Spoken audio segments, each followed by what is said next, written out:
There's always going to be some bad apples in the bunch.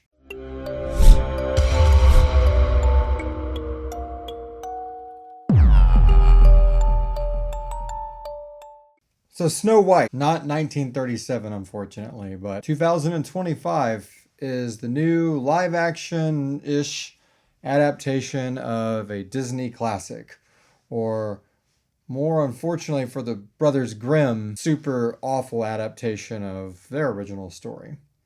And they're credited in the writers. I mean, I guess it's technically their story, so what the fuck? Why not? So it stars Rachel Zegler and Gal Gadot, who have not been mired in controversy with this movie at all. It stars seven bandits and also seven dwarfs, two separate groups of people who have also not been mired in controversy at all. Listen, guys, this movie sucks. It's not for all of that. I mean, it sucks because of that, and how much of that was intentional by Disney leaking early photos, or just for what I can give you my 2 cents on, which was sitting in the theater and watching this movie. And I watched it with me, my beautiful wife, and my daughter.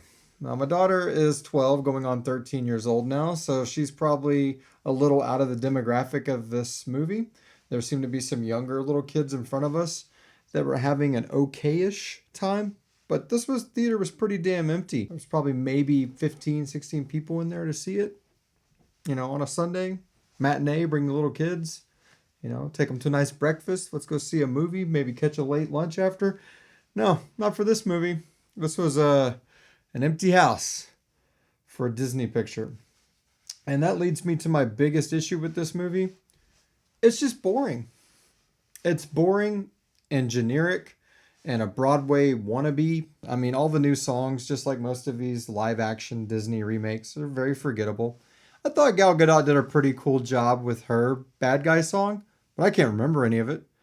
If I heard it right now played in front of me without the video, I wouldn't know that was the song. So it wasn't that good.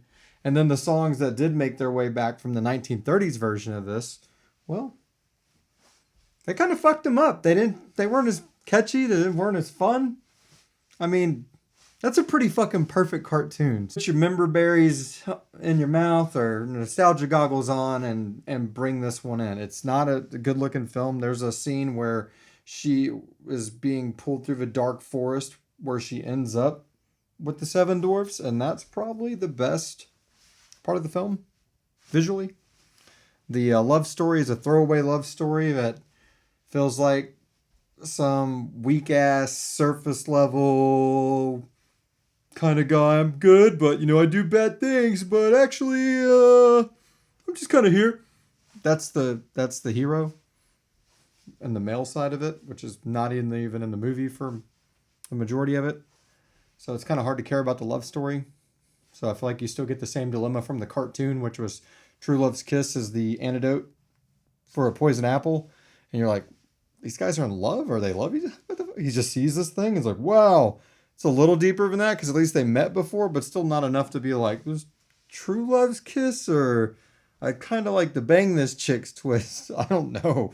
Like it does, it's a Disney movie. It's a fairy tale, so whatever. Yeah, I think I would have to give this movie a solid D minus.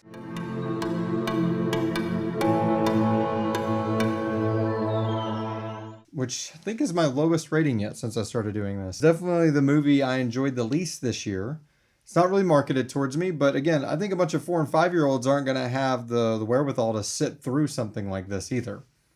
Because, I mean, even the little kids that were in front of us were starting to get kind of antsy and walk around their seats, and, it's a long movie for a short story. And they filled it with a bunch of crap that doesn't make it more interesting. It's generic in almost every way. But there are a few redeemable points, little ones.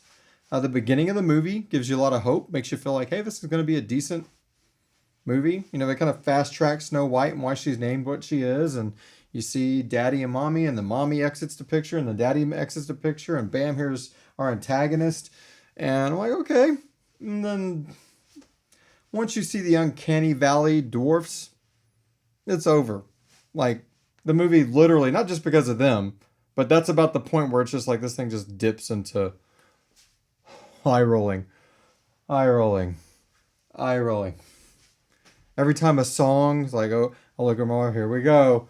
And a song starts to one of these new songs, and it's just like, this sucks. I would not recommend seeing this. I think this is kids are sitting down with their little snacks in front of the table.